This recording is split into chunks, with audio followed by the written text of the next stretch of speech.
quelque part que quand vous étiez ado, vous aviez repris du Pavarotti dans un centre de loisirs où vous étiez. Est-ce que pour nous, vous pourriez chanter un tout petit peu d'un bel canto de Pavarotti, du Verdi, du Puccini? C'est du charabia que je faisais, c'est du charabia, je connais pas les paroles. Je connais pas les paroles, je connaissais pas les paroles, c'est du charabia. Franchement, ce serait un massacre, un sacrilège. Vous pouvez pas faire du yaourt en bel canto? Ou du bel canto en yaourt? Ça faisait... Como iba bien, Calvio eri bandiero. Bref. Très bien. Quand on chante, je veux dire, on est soi-même. Les chansons sont choisies par moi, le décor, tout. Je fais tout moi-même, quoi. Je suis en possession de ce que je veux montrer, de ce que je ressens, et je suis en parfaite harmonie avec mes choix, avec ce qui m'émeut, et je suis moi-même. C'est pour ça que j'ai du mal à me regarder en tant que moi-même, en tant que chanteuse, parce que là, Vous voyez vos faiblesses. Oui, voilà. Et alors que, en tant que comédienne, je suis derrière j'ai un alibi, quoi. Je suis Victoire Carlotta et j'en fais des tonnes et c'est merveilleux. Et... C'est une musique qui réunit le peuple. Dans les concerts, on peut voir différentes communautés sauter pendant 1 heure, 2 heures avec nous. Et dans le rap, c'est pareil.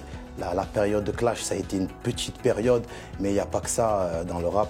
Aujourd'hui, c'est une musique écoutée par tous les jeunes en France et c'est une musique qui réunit les gens, et en studio, c'est la même chose. Après, Booba, voilà, c'est pas mon truc du tout, quoi. Voilà, faut un peu d'élégance parfois dans les paroles, ça fait pas de mal. Il y a des hommes qui se conduisent, je pense, avec les femmes comme des enfants, qui ont besoin d'une mère quand ils vivent avec, qui ont besoin d'une maîtresse, qui ont besoin d'une putain, qui ont besoin de quelqu'un qui les guide dans la foi ou dans le combat et tout. Moi, j'ai jamais eu besoin de personne. Ça veut dire que quand je suis avec une femme, je suis un peu comme une savonnette, quoi. Nicolas Sarkozy, d'ailleurs, je raconte mon livre, c'est sur la question des femmes, j'ai jamais eu une discussion là-dessus avec lui. Jamais. Et quand on faisait des photos à l'époque de la campagne, les journalistes s'étonnaient qu'il n'y ait pas une femme ou maximum une dans ces photos. Ils ne comprenaient même pas ce dont on parlait. Vous en êtes fier de ce titre? Ah ouais, je suis fier de tout ce que je fais. Qu'est-ce que vous aimeriez qu'on dise de vous dans quelques années, quand elle sera en âge de comprendre? Bah écoutez, je pense que vous avez une belle vision de ce que j'ai pu faire pendant 15 ans. Vous avez employé de beaux mots qui me touchent beaucoup, même si vous pensez que je suis touchée assez rarement. Vous l'avez fait aujourd'hui, donc s'il y a quelques personnes qui peuvent penser de ça de moi, ça me rend heureuse et j'aimerais bien qu'elles l'entendent, pourquoi pas. Qu'on pense de moi que je suis un inculte stupide, c'est pas très grave. Ce qui serait grave, c'est de l'être. Tout ce que je peux vous dire, bah allez, on va le dire, je veux vous dire, je ne suis pas un enfant du trottoir, ça c'est sûr. Voilà. Pourquoi vous le racontez dans ces cas-là, si Parce ça vous que... met en colère? Non. Qu'on puisse soupçonner que vous êtes d'une certaine façon prostituée. Oh! La question non. se pose. Non, ma fille, non. Si j'étais une pute, j'aurais continué. Le chagrin, le meilleur remède au chagrin, c'est la rage. La France sans les Juifs, c'est plus la France. Et il n'y a aucune espèce de raison que les musulmans aient honte d'être des musulmans. Voilà. Les gens qui vous taxent de racistes ont eux-mêmes un vrai problème à régler. Moi, j'en ai aucun. Aucun avec les Noirs, avec les Africains, avec les jaunes, avec qui vous voulez. Aucun problème. Moi, c'est les gens qui ont vu, enfin certains ont vu un problème à travers ça. Moi, j'en ai pas. Voilà. Maintenant, après, s'il y a une susceptibilité par rapport au fait de faire un accent, moi, ça ne me pose aucun problème de ne pas faire cet accent parce que, enfin voilà, c'est pas mon propos de heurter des gens. Moi, en tant que leader d'opinion, en tant que panafricaniste, je pense que mon devoir, c'est de dire à ces jeunes-là de ne pas venir, de rester en Afrique. Vous pensez que c'est pas légitime de s'inquiéter d'une montée de l'extrême droite en France? Mais c'est même pas l'extrême droite. Il faut relire les livres d'histoire. C'est pas ça l'extrême droite. Ça, c'est la droite française. La droite pure et dure. C'est pas ça l'extrême droite. L'extrême droite, c'est les croix de feu du colonel Larocque. Mais c'est pas Marine Le Pen. En 32, avenue de la Concorde, place de la Concorde. Je veux dire, non, c'est pas Marine Le Pen, non. C'est quand même comme ça que ça fonctionne. C'est pas le talent qui fait la différence. Ce qui fait la différence, contrairement à ce qu'on nous apprend à l'école, quand vous travaillez bien, donc vous aurez une bonne note. En politique, c'est l'inverse. Si vous travaillez bien, il n'y a pas de garantie, c'est même l'inverse, vous risquez de faire de l'ombre aux autres, et donc vous devenez un problème. Michel Rocard, vous êtes 15 fois grand-père.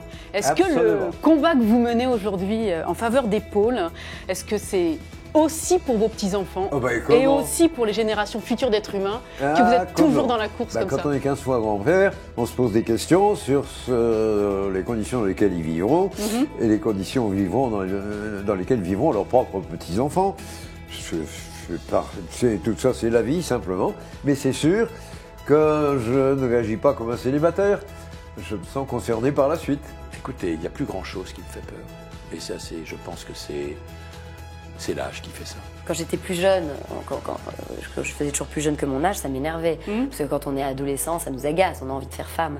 Puis là, aujourd'hui, on continue à me le dire, donc je me dis, c'est plutôt agréable. Donc là, j'en profite jusqu'au jour où, celle-là, ça va tomber, forcément. Et un jour, on va dire, oh là là, elle a pris un coup de vieux. C'est marrant, il y a un âge où d'un seul coup, on devient comme une boîte de pépitos. Vous voyez, personne n'a rien contre les pépitos. Tout le monde trouve ça sympa, une boîte de pépitos. Vous verrez jamais quelqu'un qui va dire, je déteste les pépitos. Et il y a un moment donné, quand on est connu, tout le monde commence à vous aimer. On vous a tiré à boulet rouge toute votre vie, mais puis hop, il y a un âge. Eh ben, je me dis que peut-être, quand j'aurai 65, 70 ans, je ferai une espèce d'unanimité où tout le monde dira « Waouh, tout était génial ». Mais là, c'est pas tout à fait le cas encore. Mais c'est jamais le cas. Dans quelques mois, vous avez 50 ans. Quel Déjà sens ça a pour vous d'arriver à cet âge charnière, C'est en fait, horrible. un demi-siècle.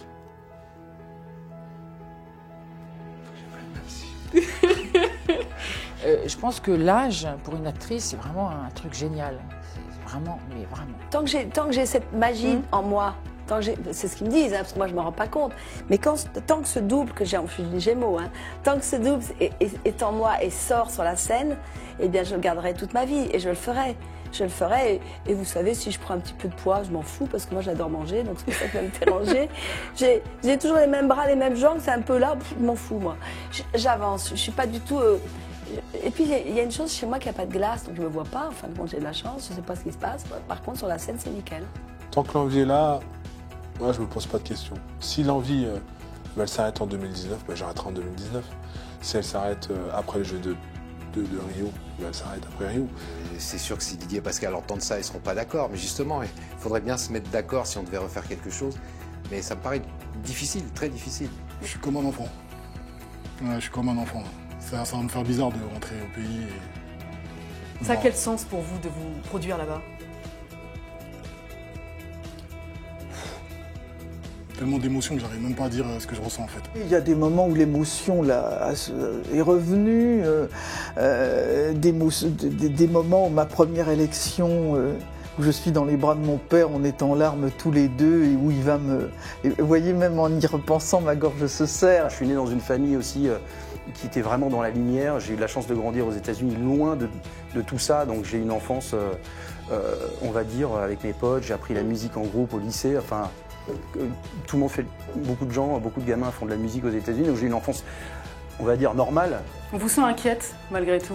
Vous Bien disiez sûr, de votre je suis frère qu'effectivement il avait beaucoup de souffrance en lui, que c'était un personnage suicidaire, qu'il entraînait avec lui des gens aussi fragiles que lui probablement. C'est quoi votre plus grande crainte finalement? Qu'il se fasse assassiner. Mais on dirait qu'il le cherche. Jamais vous n'avez été ému à la télévision. Vous avez bien fait Pourquoi votre travail. vous ne baissez pas la garde de temps en temps? Vous avez peur de vous laisser aller en public? Peur, non. Je crois pas que ce soit le mot, mais étrangement pour certains, parce que je peux comprendre que ça semble étrange. J'ai une grande pudeur concernant ma vie privée. Et j'estime que la vie privée et la vie publique sont deux choses complètement différentes à ne surtout pas mêler. Le corps tient. Pendant 10 ans, si vous voulez, je n'ai jamais eu même un rhume. Je n'avais jamais rien. Là, à force de porter un enfant qui est grand, bon, je me suis un peu abîmée, mais je me repose. J'ai repris une vie normale, c'est-à-dire que je peux me lever, prendre un petit déjeuner en discutant avec mon fils aîné. Je peux aller prendre des verres avec des copines et je n'ai plus la boule au ventre en me disant il faut que j'aille affronter les difficultés de Samy en rentrant le soir. Moi, il y a un truc que j'arrive à faire et que j'avais du mal à faire à l'époque, c'est que j'arrive à vivre vraiment à 200% mes moments de bonheur, quoi. Je passe plus à côté. Moi, je ne suis pas du tout quelqu'un, si vous écoutez d'ailleurs mes phrases, je les termine assez mal, assez peu, je bafouille un petit peu, j'ai des petites hésitations. J'avais fait un sketch quand j'étais môme qui s'appelait, quand j'étais jeune, qui s'appelait Proverbe, où c'était l'histoire de quelqu'un qui n'arrive pas à parler. Donc moi, j'ai un vrai problème comme ça de diction. Moi, je suis quelqu'un qui vient de partout et qui vient de nulle part. Et je me sens à la maison à Paris. Et une partie de Paris m'appartient à moi. Et ça, c'est la chose la plus importante. Quand on peut dire « je suis né à Beyrouth, j'ai un père américain, je parle le français avec un accent un peu bizarre et je fais des fautes, mais il y a une partie de cette ville qui m'appartient à moi. » Moi, j'aime bien travailler dans le bonheur.